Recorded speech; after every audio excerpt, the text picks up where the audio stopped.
The story of the film is about a teenage girl who goes missing in a small town in the U.S., and how her disappearance has an effect on all of the people in that town, both the young people and the adults.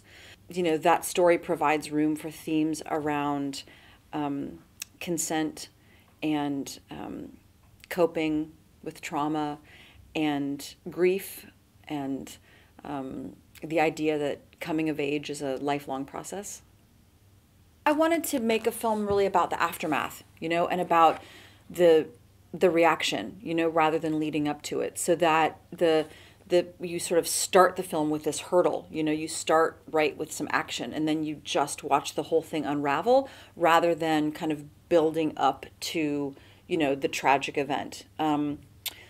It's just more interesting to me, you know, as a writer, to write the reaction and the aftermath, because it's we don't know, you know, when we as humans experience something for the very first time, especially as adults, you know, oftentimes you think like, oh, I know how to deal with that. I've done that before.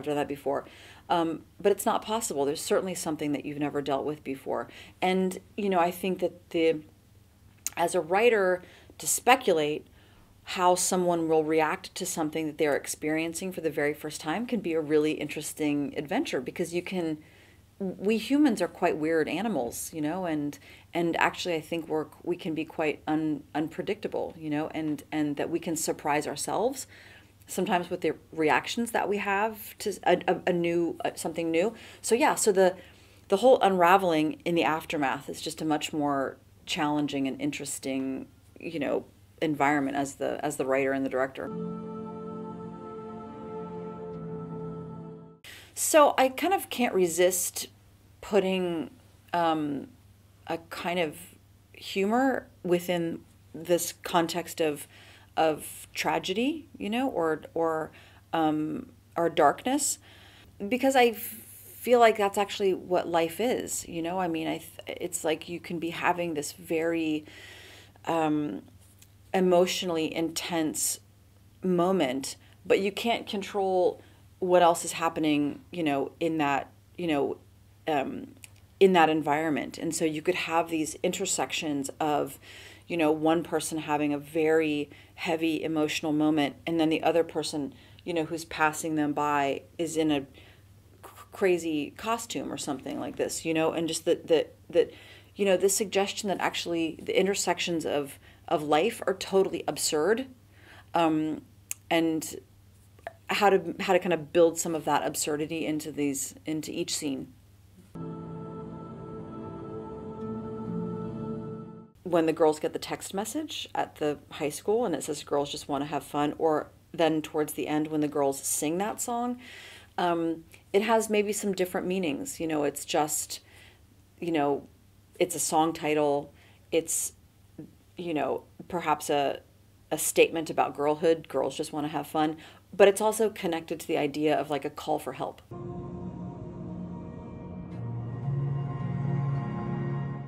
So on the one hand, I wanted all the characters to feel like kind of iconic or emblematic, even if that's not totally realistic. And I think that for young people in particular, in like fashion and makeup and music and the books, you know, they're reading is really about, you know, sometimes finding an identity, but also expressing, you know, an identity, which feels really important, especially if you're living in a small town. You know, sometimes the way that you feel like you can escape is like through your fashion, or through the music that you're listening to.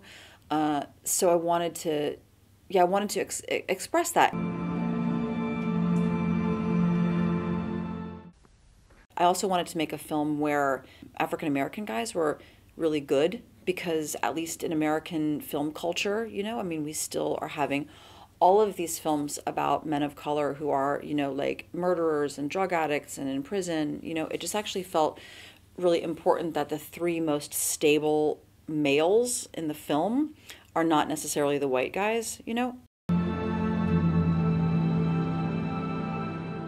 So I just wanted to suggest that even the most kind of upstanding kind of citizen, you know, has the potential to make bad decisions, you know, when it comes to like, you know, indulging in their desire, because a lot of this film has to do with, you know, boundaries and consent. And I think that there are a lot of adults who don't have the interest in respecting boundaries. They just want what they want, and it doesn't matter who they hurt. So, you know, if there's like a teaching moment in this film, it has a lot to do with asking adults to just be more mindful of the decisions they make, you know, and really thinking about who is also being affected, you know, by this selfishness. So, which I think is actually the responsibility of everyone. You know, I think that when we, you know, blame someone for violating an aspect of consent, it's also important that we say, you know, like, no means no. So if a girl says no, then you walk away, you know, like, that's what that means, right? Because especially in the States, I mean, I would assume that there's part of that happening over here too, but, you know, we teach girls how not to be raped, but we don't tell boys, like, don't rape anyone, you know? I mean, and sometimes that just seems so obvious, you know, but we really just don't have a way to talk to boys about consent in the same way that we talk to girls. And I think that that can also play towards, or it's the same case for boys dealing with consent against themselves, you know. So there's also that teenage boy who's having a relationship with the grieving mother, you know, which is very unethical, and she's violating him, you know. The consent is a little more murky because he seems to be, you know, it seems to be consensual, but he's also very afraid. You know, he's culpable of, he's part of the story of why her daughter is missing. And so I wanted it to go both ways, you know, to say that this happens to girls, but it happens to boys as well. And that we have to be, that we as a culture, we have to be better at explaining to everybody, you know, how to be more respectful humans.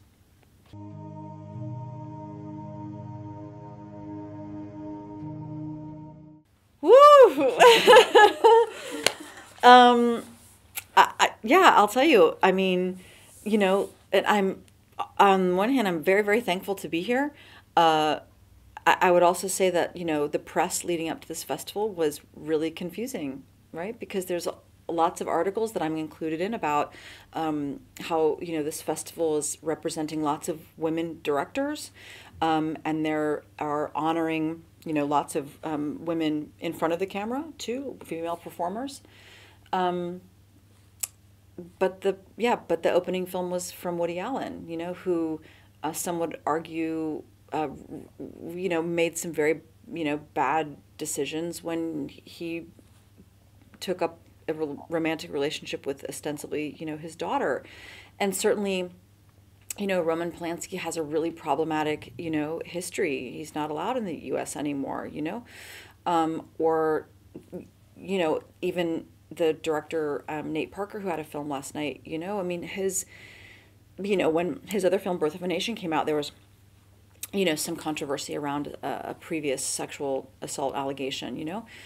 So it's, it felt very, like, tone deaf, you know. I don't know how to translate that, but just like, really, you can't, it's, how can you put both of those things in the same sentence to say, like, you know, we're really honoring so many women in film, in front and behind the camera, and it somehow can be really just, that notion can be completely wiped out, you know, with the idea of then giving so much credibility to men who've made horrible decisions in their private life.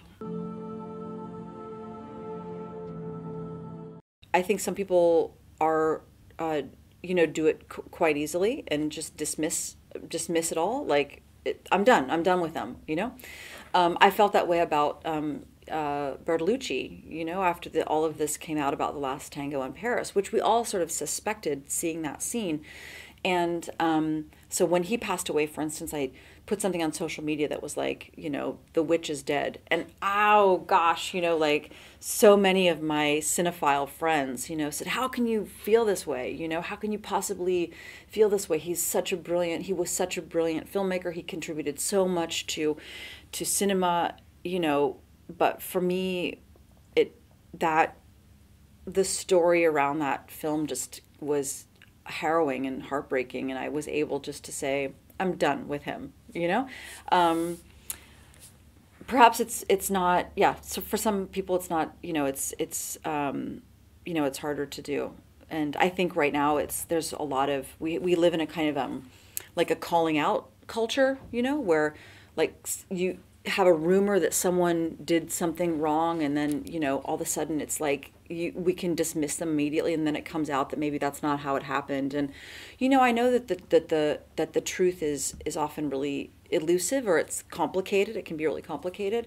And yeah, we live in a culture that loves to kind of wag its finger at people.